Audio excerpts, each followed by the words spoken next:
कर्पूरगौरं करुणावतारं संसारसारं। ओम शिवाय, जय माता दी।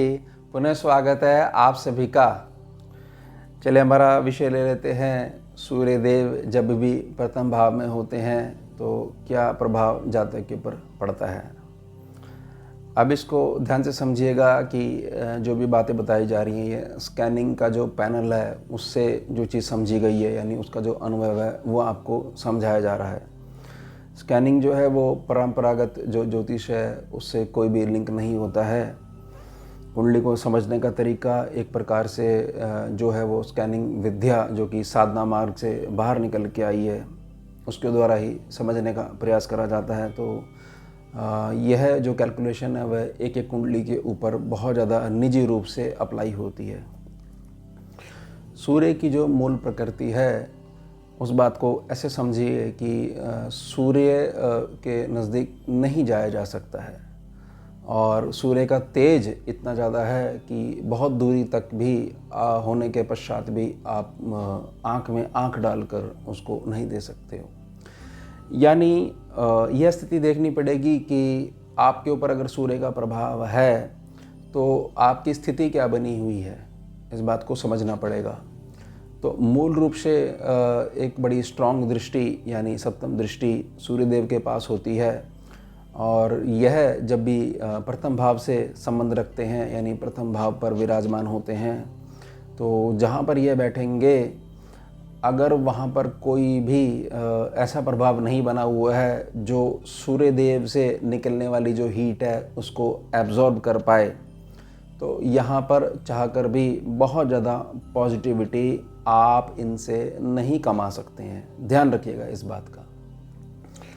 और अगर जो दृष्टि सामने पड़ रही है वहाँ पर भी कोई ऐसा प्रभाव नहीं है जिससे कि आने वाली ऊर्जा को बहुत ज़्यादा संतुलित रूप से ग्रहण करके उत्तमता प्राप्त करी जा सके, अगर वह साधन नहीं है तो ये फर्स्ट हाउस को भी जला देंगे और सेवंथ हाउस को भी जला देंगे। यानी जातक की जीवन में बहुत ज़्यादा गुस्सा, घमंड, अहंकार, केवल मैं ही मैं विद्यमान रह जाएगी। और जो सप्तम भाव है यानी जो विवाह का स्थान है और एक प्रकार से जो मासिक आय है, आपका फ्रेंड सर्कल है, आपकी बिजनेस सेंस है, वह सब भी बहुत ज़्यादा जो उसकी अग्नि जो है वो बहुत ज़्यादा नेगेटिविटी पैदा कर देगी और एक प्रकार से झुलसा देगी। अब समझना क्या है कि इसको ऐसे समझिए कि कैसे समझा जाए और क्या उपाय करे जाए। सूर्यदेव जहाँ भी बैठते हैं और जहाँ पर देखते हैं तो जहाँ पर बैठेंगे तो वहाँ पर भी बहुत ज़्यादा गर्मी रहेगी और जहाँ पर देख रहे हैं वहाँ पर गर्मी भी रहेगी लेकिन वहाँ पर सूर्यदेव का प्रकाश जाएगा।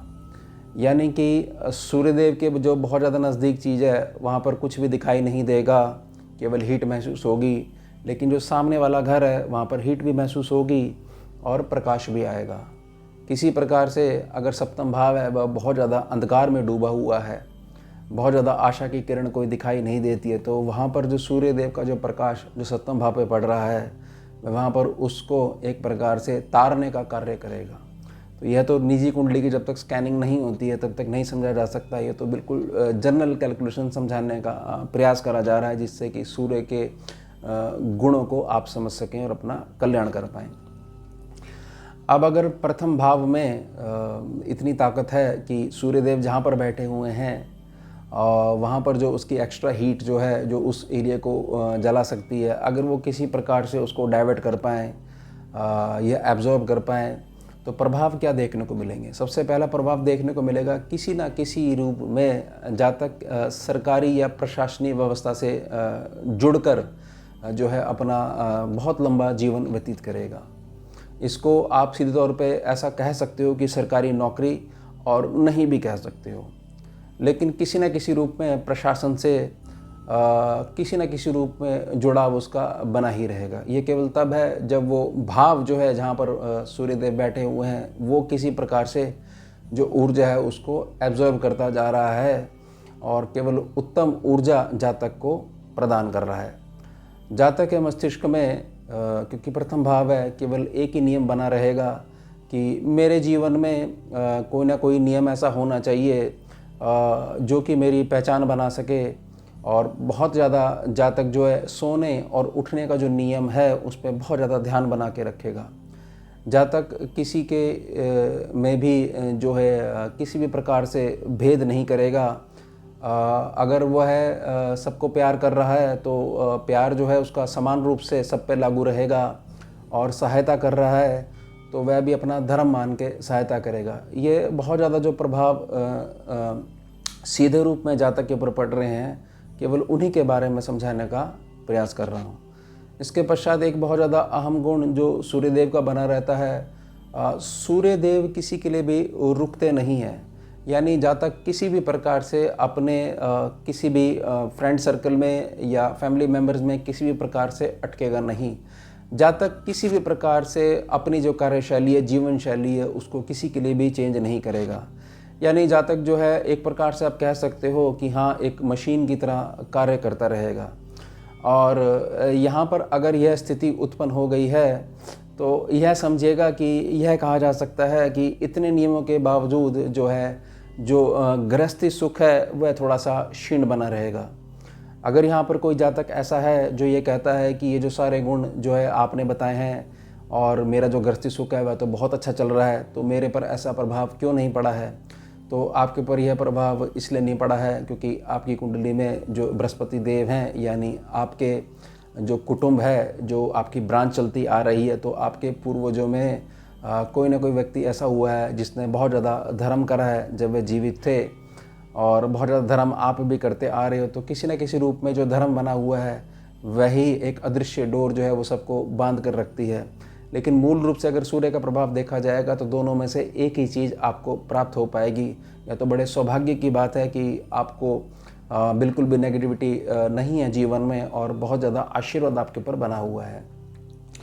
अब इसको ऐसे समझिए कि किसी प्रकार से अगर ये चीज़ एब्जॉर्ब नहीं कर पाती है, भाव उसकी ऊर्जा को एब्जॉर्ब नहीं कर पाता है और पूर्ण रूप से जल जाता है, तो उसको समझिए कि जातक के जीवन में कोई नियम होगा ही नहीं। आप उससे पूछोगे कि क्या आपका जीवन लक्ष्य है, तो वो कोई भी ठीक उत्तर नहीं दे पाएगा, और बहुत तेज़ी से धन कमाने के पीछे, यानी नेगेटिव सूर्य उसके पीछे भागेगा, और धर्म तो छोड़िए आपकी कर्तव्य भी पूर्ण नहीं कर पाएगा। एक प्रकार से जातक का मेन लक्ष्य रहेगा कि केवल मुझे भौतिकता में बने रहना है और समाज में ऐसा दिखाना है कि देखिए मैं तो ऐसे ऐसे नियम पे चलता हूँ। और बहुत ज़्यादा जातक जो है पीठ पीछे बातें करनी शुरू कर देगा, क्योंकि यहाँ पर जो है सूर्यदेव अगर प्रभावित होना शुरू हो जाएंगे, यानी केतु की ऊर्जा स्वतः ही बढ़ने लग जाएगी। बहुत ज़्यादा पीठ पीछे बातें करने लग जाएगा और समझाने पे भी नहीं समझेगा, और छोटी छोटी बातों पे इतना तेज़ी से एक प्रकार से अपना मंगल भी खराब कर लेगा, हाथापाई पे भी उतर आएगा और अपशब्द कहना शुरू कर देगा। यानी कि यहाँ पर जो है अगर यह भाव में इतनी ताकत नहीं है कि वह उसकी ऊर्जा को ऑब्जर्व कर पाए, तो एक प्रकार से सूर्य का कोई भी पॉजिटिव जो साइन है वह लागू हो ही नहीं पाएगा। और जब यहाँ पर लागू नहीं हो पाएगा तो जैसा सूर्य है वैसे ही प्रकाश सप्तम भाव पे पड़ेगा, और सूर्य की हीट अगर बहुत ज़्यादा है तो यह समझिएगा कि सूर्य जहाँ पर बैठे हुए हैं तो उससे एक भाव आगे और एक भाव पीछे, यानी कि अगर सूर्य प्रथम भाव में बैठे हुए हैं तो 12वां स्थान द्वादश भाव और दूसरा स्थान द्वितीय भाव, ये दोनों भी उसकी एक्स्ट्रा हीट से, उसके बिहेवियर से परेशान रहेंगे। यानी कि पूर्ण कुटुंब, पूर्ण परिवार और धन मार्ग, ये सब इससे परेशान रहेगा।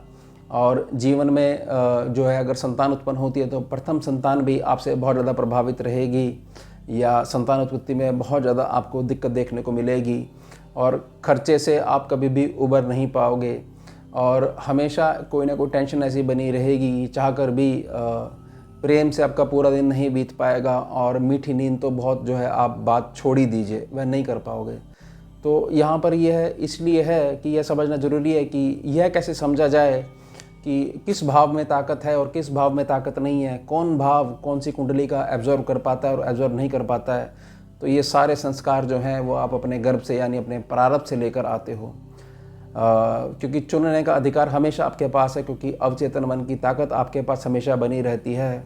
तो अगर आप यह समझ जाते हो कि ये जो मैं कर रहा हूँ वह लौटकर मेरे पास आएगा और 10 गुना होकर आएगा, तो अब मुझे जो चाहिए 10 गुना चाहिए, मुझे आज से ही उस पे जो है उत्तम मार्ग का अनुसरण करना चाहिए, धर्म को चुनना चाहिए, कर्तव्य को निभाना चाहिए। जैसे जैसा मैं अपने आप को बनाता चला जाऊंगा, वैसे वैसे मेरे संगी साथी इकट्ठे होते जाएंगे, यानी कि मैं अपना भाग्य निर्माण स्वयं ही करता हूँ। मैं इस बात पे, ये जो शॉर्टकट्स हैं लाइफ के, इनसे घर नहीं चलता है, दाल रोटी नहीं चलती है। ये तो किसी ने बता दिया कि यहाँ पर पैसे डाल लो और इससे उत्तम धन बन जाएगा, जबकि सूर्य यहाँ पर बैठे हुए हैं। ये तो सौभाग्य की बात है, प्रथम भाव में बैठे हुए हैं, क्योंकि प्रथम भाव की जो गणना है स्कैनिंग में, तो यहाँ पर सूर्य नेगेटिव बहुत कम हो पाते हैं। यानी कि कुल मिला के ये कहा जा सकता है कि अगर आत्मिक तौर पर देखा जाए तो आत्मा से व्यक्ति जो है वो कुल मिला के अच्छा ही होता है। लेकिन ये प्रारब्ध का प्रभाव है कि गणना ऐसी लागू हो रही है कि व्यक्ति जो है एक प्रकार से खुद भी डिस्टर्ब है और सामने वाले को भी डिस्टर्ब करे जा रहा है। अगर ये जो प्रभाव है आपके ऊपर पड़ते हैं तो आपको जो बहुत ज़्यादा लाभ मिल सकता है, वह लाभ तब मिल सकता है कि जब आप स्वयं से संकल्प लोगे कि हाँ, मुझे स्वयं में परिवर्तन लेके आना है। अगर आप बार बार किसी को चैलेंज करोगे कि आप बहुत बड़े गुरुजी हो, आपके अंदर ज़्यादा ताकत है, तो आप क्यों नहीं वहाँ से बैठकर चुटकी बजा देते और मैं चेंज हो जाता। फिर आपने मूर्खता वाली बात करनी शुरू कर दी है। आपका कर्म है तो आपको ही देखना है, सामने वाला तो एक प्रयास कर सकता है आपको जगाने का, जगना आपने है और लगातार चलना भी आपने है। लेकिन अगर आप इसमें बहुत ज़्यादा उत्तमता प्राप्त करना चाहते हो तो सबसे पहले एक नियम बना लीजिए, सुबह जल्दी उठिए और रात को जल्दी सोइए। और ये जो राहु जो जीवन में बसा हुआ है, ये जो फ़ोन जो 24 घंटे आप अपने पास चलाते रहते हो और नेगेटिव एनर्जी डायरेक्ट ब्रेन को इम्पैक्ट करती हैं, इससे थोड़ी सी दूरी बना के रखिए। कम से कम ऐसी व्यवस्था करिए कि रात्रि के समय जो शयन कक्ष है, आप जहाँ सोते हो उस कक्ष से बाहर आपने अपना फ़ोन रखना है, कमरे में होना ही नहीं चाहिए। सबसे पहले तो ये सुधार करिए। ये बहुत ज़्यादा नेगेटिव इम्पैक्ट देता है आपके ब्रेन के ऊपर, फ़ोन जो है आपका मोबाइल फ़ोन। दूसरा, अब आपकी जो खोई ताकत है उसको कैसे वापस लेके आना है, तो प्रातः समय का जो लाल सूर्य देव आते हैं, भगवान नारायण आते हैं, सूर्य नारायण, तो उनको टकटकी लगाकर देखना है, त्राटक करना है। अब लाल सूर्य देव तो सुबह ही सुबह आपको देखने को मिलेंगे और उनके दर्शन हेतु आपको तो सुबह जल्दी उठना पड़ेगा। और जल्दी उठने के लिए रात्रि को आपका भोजन भी समय पर हो जाना चाहिए, भोजन भी संतुलित होना चाहिए और जल्दी शयन आपने करना है। तो यानी कि ये सब आदतें अगर आप स्वयं से चलने का प्रयास करोगे तभी हो पाएगी, नहीं तो जो भी उपाय आप करोगे और अड़ के बैठे हुए हो, मन से संकल्प ऐसा बना रखा है, तो ऊर्जा आधार पर कोई भी उपाय है बहुत लंबे समय तक परिवर्तित नहीं कर पाएगा, क्योंकि सूर्य की ताकत बहुत ज़्यादा है। एक प्रकार से ऐसे समझिए कि उसका जुड़ाव सीधे तौर पर आपकी आत्मा से है। तो आत्मिक रूप से आपका क्या प्रभाव बना हुआ है वह बहुत ज़्यादा ताकत रखता है।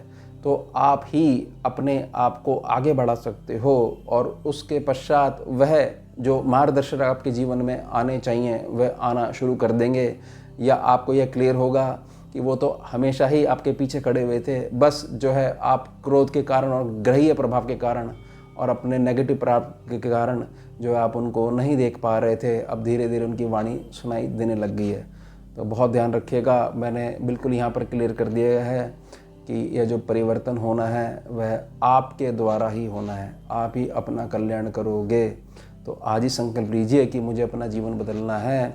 और मैंने जो 2 प्रभाव के लिए प्रार्थना करी है, अगर आप इसको उपाय के तौर पर करते हो तो भी निजी संकल्प आपका कैसा है उसी आधार पर आपको मदद मिल पाएगी। तो ये हो गया हमारा विषय। अब मिलते हैं आपसे अगले भाग में नए विषय के साथ। जुड़िए और जोड़िए। ओम शिवा जय मां। भुजगेन्द्रहारं कर्पूरगौरं करुणावतारं